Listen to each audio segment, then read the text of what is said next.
One way to recognize an ethical individualist is that they are prolific doers. We see prolific doers like Rudolf Steiner and Jordan Peterson and wonder how they can do it. In this video, we will look for answers. Dancing fearless. Number 1. The ethical individualist is a prolific doer. What are the keys to becoming a prolific doer to make the most of this short life of ours? Rudolf Steiner, the author of The Philosophy of Freedom, was a prolific researcher, writer, and speaker. He wrote 30 books and gave over 6,000 lectures. Jordan Peterson, author of 12 Rules of Life, works 9 a.m. to 10 p.m., 13 hours a day. During that time, he says that he works as hard as he possibly can. He is a prolific creator of social media content, of interviews, discussions, and lectures. His posted videos have received an amazing 1 billion views on YouTube. Number 2. The ethical individualist is also a prolific ethical doer. The highest principle of the ethical individualist is to express your values in life. To let one's individual ethical content express itself in life is the ethical maxim of the one who regards all other ethical principles as subordinate. We call this standpoint ethical individualism. The work of Steiner and Peterson support and encourages the application of ethics. Number 3. The ethical individualist is a prolific knowing doer. The doer is set apart from the knower, but the one that matters most is lost sight of. The knowing doer, the one who acts out of knowledge. There are plenty of knowers who don't act, and plenty of doers who don't know what they are doing. The knowers are the critics, the academics, the intellectuals who know it all, and will tell you what you should do, but rarely act themselves. The doers are the aggressive achievers who lack any knowledge or values in what they are doing. They may be unqualified for their job, or competitive bullies who disrespect their opponents, or big consumers unaware of the harm they do to the environment. The unthinking doers are unable to predict and fully understand the harmful consequences of their actions. The knowing doer is the one that is important. He is concerned with truth, the reality of the situation, and the consequences of taking action when he acts. Truth is central to ethical individualism, but what kind of truth is valued most? Number 4. The ethical individualist values individual truth. Rudolf Steiner and Jordan Peterson speak of individual truth as the basis of action. Number 5.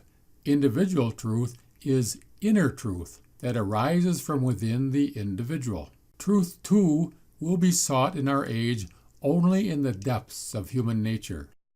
Of two well-known paths, it is the second, inner truth, that will today be found most useful. There are two kinds of truth, inner truth and outer truth. It says inner truth will today be found most useful. Why is inner truth more useful to the ethical individualist? The source of outer truth is the internet at places like Wikipedia, or it is crammed into our heads at schools and universities, or it is information given to us by others. Inner truth is different in that it appears within as individual insight. The difference between inner and outer truth is how knowledge arises. Some knowledge is given from the outside, while other knowledge appears as personal insight. Personal insight is when we make knowledge our own. Inner truth has special benefits for the ethical individualist who values taking action. These benefits are first, number 6, inner truth gives the benefit of conviction. Truth that comes to us from outside always bears the stamp of uncertainty. We are only convinced by what appears to each of us inwardly as truth.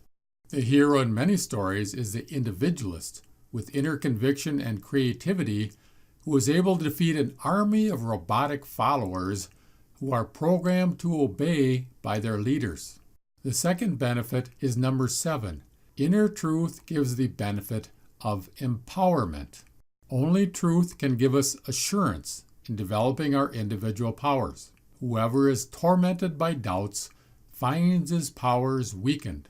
Doubts cause hesitation and a lack of confidence, which makes one weak. And the third benefit is number 8. Inner truth gives the benefit of clear aims. If baffled by a world full of riddles, he cannot find an aim for his creative energies. The ethical individualist has creative goals that are innovative, which usually makes them a challenge to implement into the world. The truth, the reality of the situation, needs to be fully understood. Inner truth gives the ethical individualist conviction, empowerment, and clearly understood goals. So how do we develop inner truth? The philosophy of freedom is a guide to developing number 9, conscious insight. Inner truth is already occurring in our lives, but we may not always be consciously aware of it. By becoming aware of the moments of inner truth, even keeping a journal, we can learn more about it and further develop it. Inner truth contains clear thought, a feeling of something new and significant, and the motivation to act on this new understanding. Notice it when it happens, because it is a very important event. After I began reading the philosophy of freedom, I can still remember my first awakened experience of inner truth. Was I in deep meditation? No, I was peeing in the bathroom when it happened.